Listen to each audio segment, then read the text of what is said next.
Good morning. Thank you for the honor of this invitation.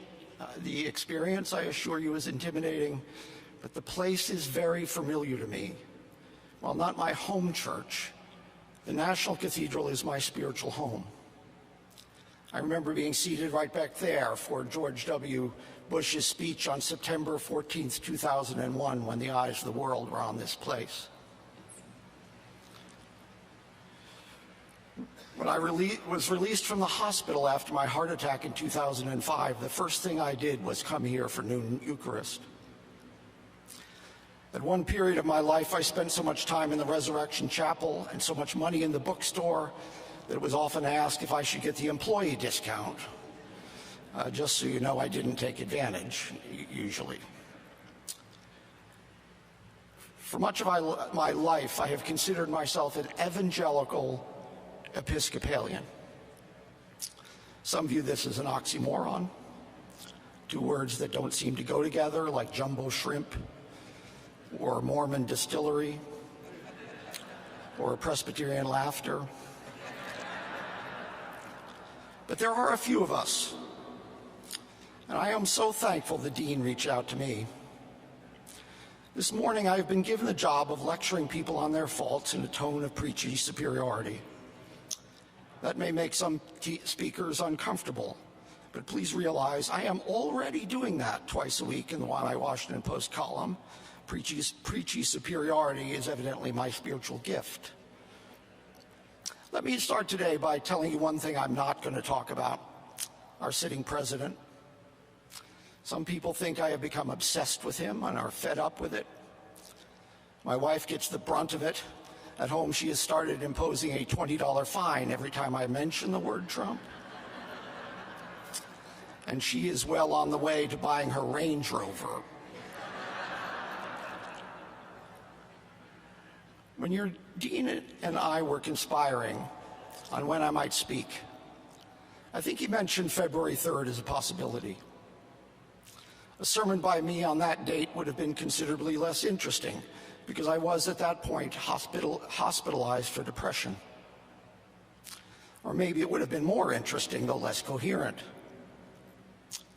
Like nearly 1 in 10 Americans, and like many of you, I live with this insidious chronic disease. Depression is a malfunction of the instrument we use to determine reality. The brain experiences a chemical imbalance and wraps a narrative around it. So the lack of serotonin in the mind's alchemy becomes something like "everyone hates me." Over time, despair can grow inside you like a tumor.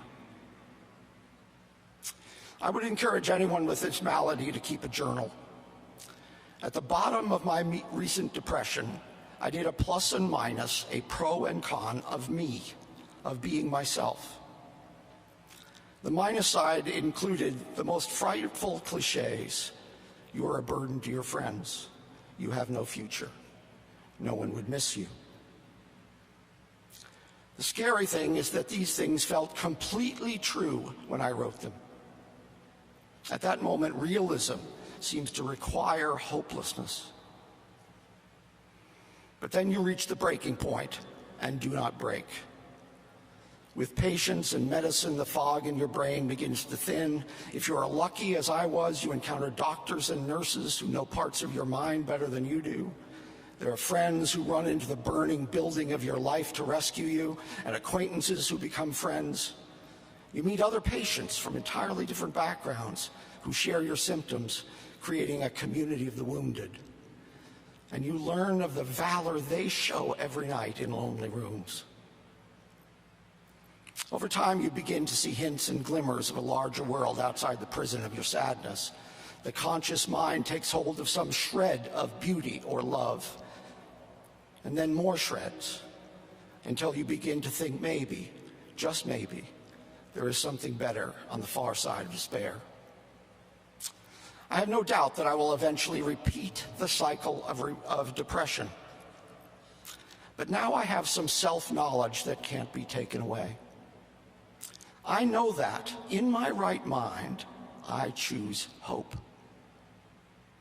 The phrase "in my right mind" is harsh.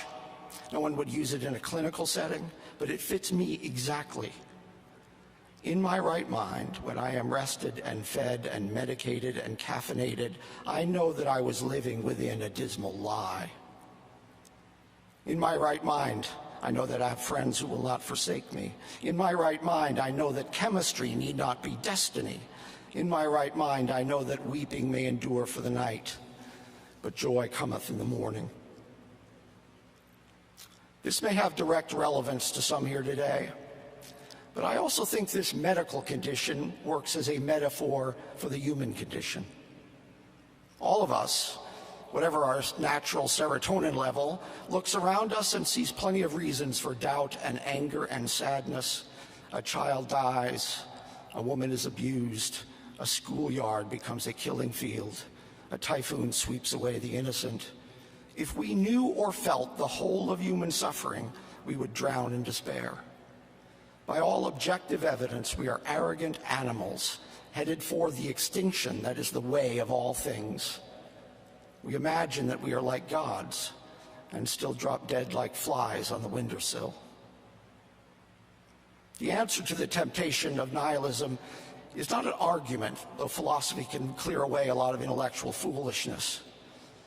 It is the experience of transcendence we cannot explain or explain away. It is the fragments of love and meaning that arrive out of the blue in beauty that leaves a lump in your throat, in the peace and ordered complexity of nature, in the shadow and shimmer of a cathedral, in the unexplained wonder of existence itself. I have a friend, John, who finds God's hidden hand in the habits and coloring of birds.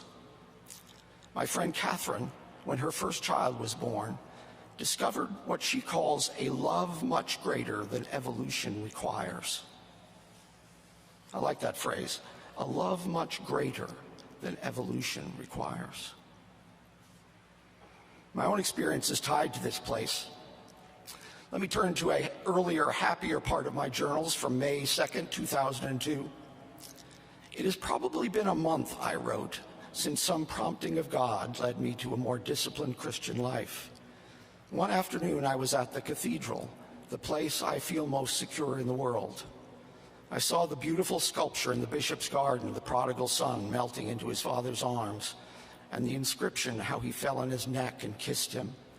I felt tears and calm, like something important had happened to me and in me. My goals, I wrote, are pretty clear. I want to stop thinking about myself all the time. I want to be a mature disciple of Jesus, not a casual believer. I want to be God's man.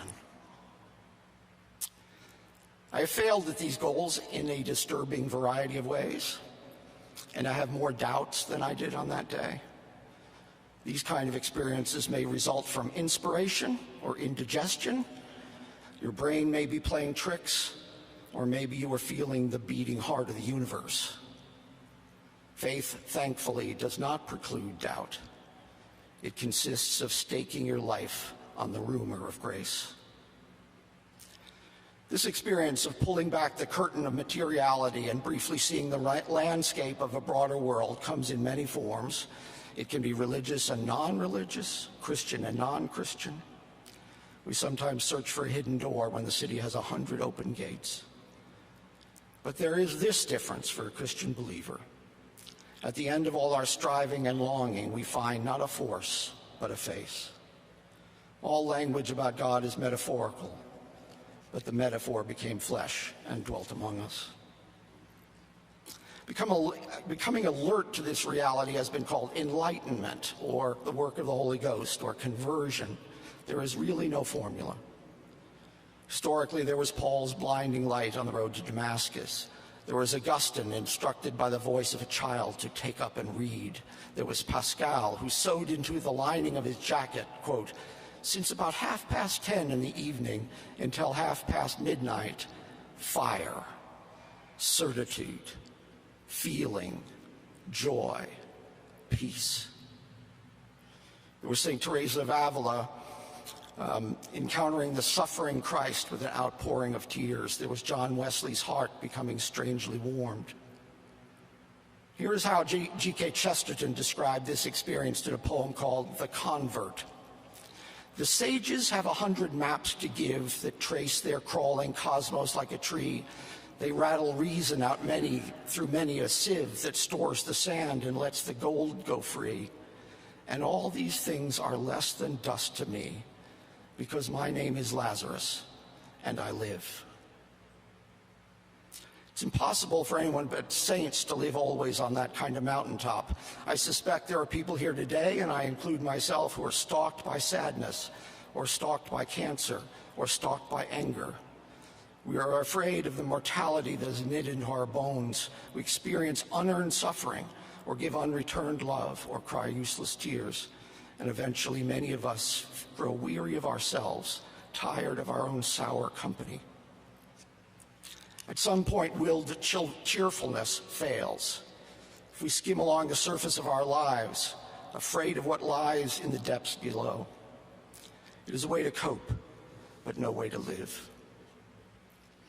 I'd urge anyone with undiagnosed depression to seek out professional help.